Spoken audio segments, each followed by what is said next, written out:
Good morning and welcome to On the Spot News here at Zimbabwe Daily. My name is Barbara Matarute and let's take a look at the news making the headlines.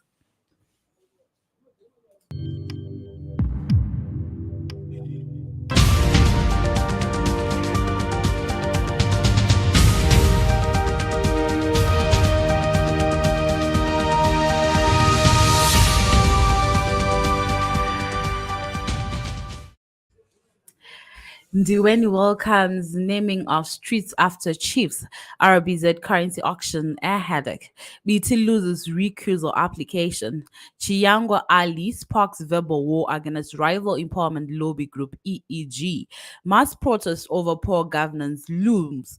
Government pleas for EU support in once-off ivory cell fall on deaf ears.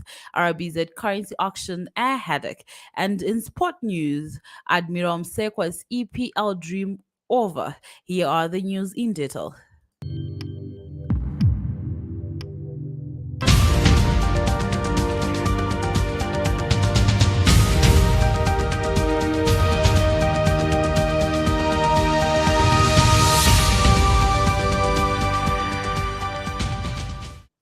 Exiled Chief Ndiweni has welcomed a decision by Bulawayo City Council BCC to name streets in some of its suburbs after Ndebele chiefs, Totans and Senans. Chief Ndiweni, whose father Chief Kaisa is also set to have a street name after him, described the move as humbling.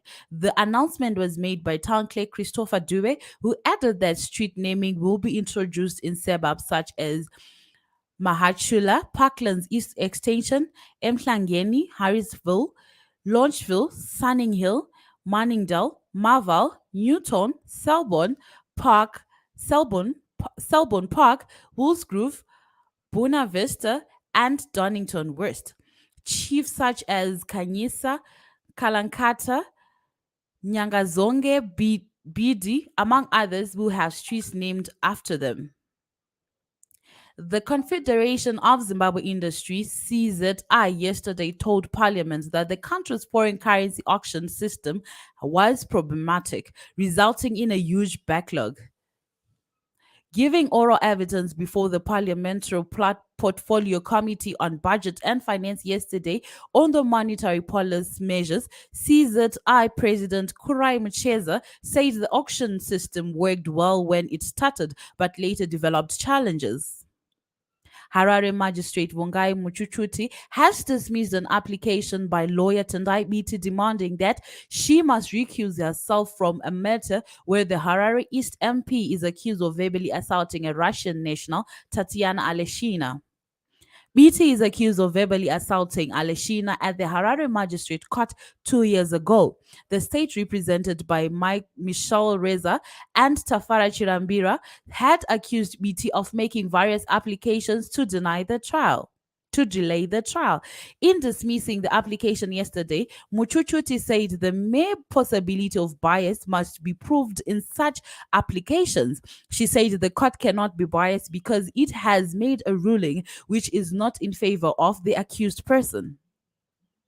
A war of words has erupted between officials aligned to two rival indigenous empowerment lobby groupings, that is, the Affirmative Action Group, AAG, and newly launched Economic Empowerment Group, EEG. AAG was founded by maverick property mogul Philip Chiyangwa, whose close ally Ellison Sibane Gavi at the weekend took photo shoots at EEG led by Mike Chimombe. Together with his leadership, Chimombe was recently fired from the helm of AAG and went on to form EEG. Following the fallout, Simbane Gavi says he was removed from social media groups for refusing to help EEG's formation. Simbane Gavi singled out former AAG Mashonaland Worst chairperson Tapiwa Chikondowa as corrupt. The Empowerment Bank facility meant to uplift youth benefited the former AAG and now EEG leadership. Further, alleged Simbane Gavi, the new EEG outfit was reportedly hijacking AAG groups and structures to further its selfish interests. Civic society group CSOCs are planning a massive street protest against the Emerson Mnangagwa regime as the economic crisis worsens. The chairperson of Zimbabwe Civic Society Organization, Mother Body, Seats Crisis in Harare Coalition, Peter Mutasa, said arrangements were on course. This time, they they were planning on going to the streets after an intended country shutdown hit a snag last week. Mutasa says the current situation calls for action. Mutasa also said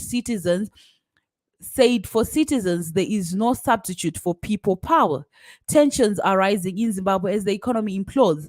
In the latest series of widely criticized economic missteps, Mnangagwa introduced new measures that have left business struck while food and other basic commodities have become inadequate for many. Annual inflation accelerated in April to 96% amid a weakening of the local currency in recent weeks. Government's passionate plea for the European Union (EU) cooperation in its lobby for the removal of trade ban in wildlife products has fallen on deaf ears after the EU maintained it will only cooperate with existing international laws. EU ambassadors represented by Nicolas Jagger of Switzerland at a tour of Ivory stockpile said the prohibition was meant to curb criminal syndicates. Zimpoc's director, Fulton Mangwanya, said the country is currently sitting on an ivory stockpile worth over 600 million US dollars due to the ban on trade enforced by the Convention on International Trade in Endangered Species, CITES. Former bishops and secretariat of the African Apostolic Church, Vapostora ve Africa, have been banned from visiting the church shrine in Chivu without the authority of the current leadership. In an agent chamber application made by the church in January this year, though its board of trustees, vice chairperson Patrick Mahachi and Ernest Mambare, who is the second applicant, the church alleged that the former members invaded their place of worship in Chivu, known as Guvambra. Upon invading one of the church's most sacred shrines, the respondents allegedly removed the door to the church offices and replaced it. They also mapped out construction plans on the land belonging to the church. And in sport news,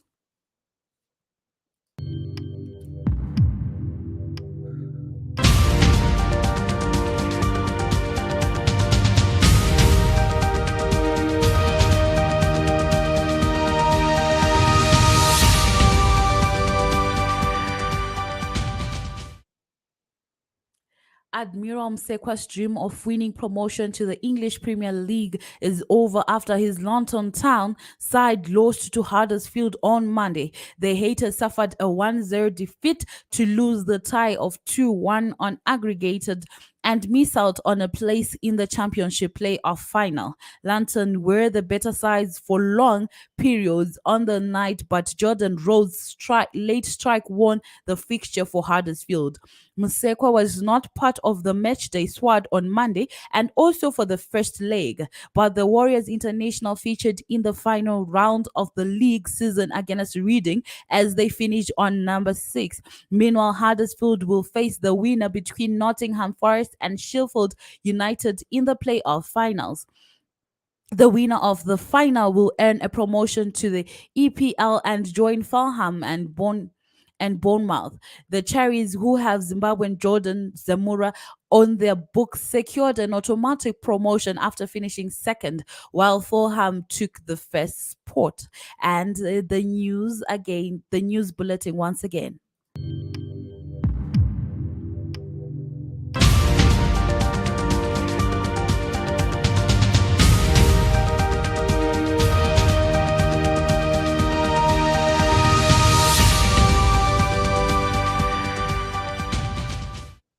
Ndiweni welcomes naming of streets after Chiefs.